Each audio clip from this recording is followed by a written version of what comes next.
বন্যা পরিস্থিতির খবর জানাতে শেরপুরের দুই প্রান্ত থেকে সরাসরি যুক্ত হচ্ছেন সহকর্মীরা। প্রথমেই যাচ্ছি শেরপুরের সদর উপজেলায়, সেখানে আছেন সহকর্মী জুবাইদুল ইসলাম।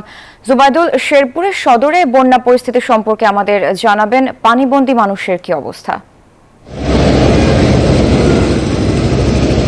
মেহজাবিন, আমরা সকাল থেকে যে বুলেটিনের খবরগুলো দেখাচ্ছিলাম, শেরপুরের কিন্তু উজানে বন্যা পরিস্থিতি কিছুটা উন্নতি হলো। এখন কিন্তু নিম্নাঞ্চলে পানি বাড়ছে। শেরপুর সদর উপজেলার নতুন করে বেশ কয়েকটি গ্রাম এবং ইউনিয়ন প্লাবিত হয়েছে।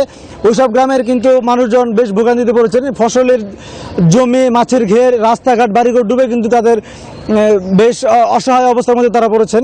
আমরা কথা বলেছি স্থানীয়দের সাথে, তারা কিন্তু বলেছেন যে এখন পর্যন্ত তাদের কাছে কোনো ত্রাণ পৌঁছায়নি। এনজিওর কিস্তি প্রথমবার বিকাশ পেমেন্ট করলেই 20 টাকা ইনস্ট্যান্ট ক্যাশব্যাক। এছাড়া কিন্তু আমি একটু জানিয়ে রাখতে চাই যে শেরপুরের যে 3টি নদী রয়েছে সেগুলো কিন্তু এখন বিপদ সীমার নিচ দিয়ে পানি প্রবাহিত হচ্ছে। পানি এই উপজেলা সদরে পানি কমে গেলেও পানি এই শেরপুর জেলার নিম্নাঞ্চলে গিয়ে বাড়ছে। এই জন্যই কিন্তু সদর উপজেলার বেশ কিছু নিম্নাঞ্চল প্লাবিত হয়েছে।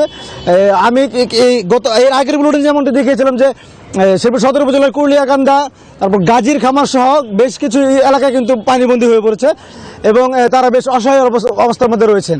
এবং যদি দ্রুত সময়ের মধ্যে পানি না নেমেছে তাহলে কিন্তু সেখানকার বেশ ক্ষয়ক্ষতি হবে বলে তারা আশঙ্কা করেছেন। তো এই ছিল শেরপুর সদর থেকে আমার কাছে সর্বশেষ। আমরা যাবো এখন নকলায়, সেখানে রয়েছেন আমাদের সহকর্মী নোমান, তিনি আমাদের জানাবেন সেখানকার খবর।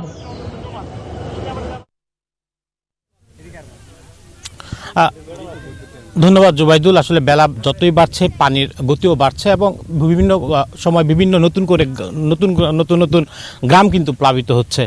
সেই সাথে কিন্তু রাতে মাথা গোঁজার ঠাঁই হারাচ্ছে সাধারণ মানুষ।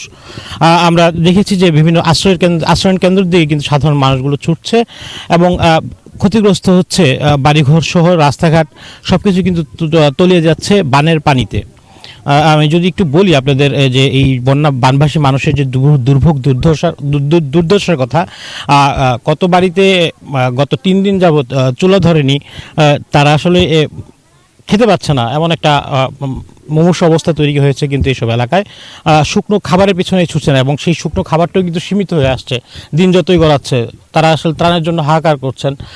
যদি আমরা প্রশাসনের সাথে কথা বলেছি, এই অল্প সময়ে আসলে একদম রিমোট এরিয়া পর্যন্ত এই ত্রাণ পৌঁছানো আসলে দুষ্কর এবং সময় সাপেক্ষ ব্যাপার। সেজন্য আসলে প্রশাসনের পক্ষ থেকেও অনেক কিছু ইচ্ছা করলেও করা সম্ভব হচ্ছে না, তবে চেষ্টা করছে তারা। এবং সাধারণ মানুষ যেটি বলছে যে খুব দ্রুত আসলে এই বিষয়ে কার্যকরী ব্যবস্থা নেওয়ার জন্য তারা যেন সাধারণভাবে কিছুটা হলেও স্তিমিত হয়ে বেঁচে থাকতে পারে।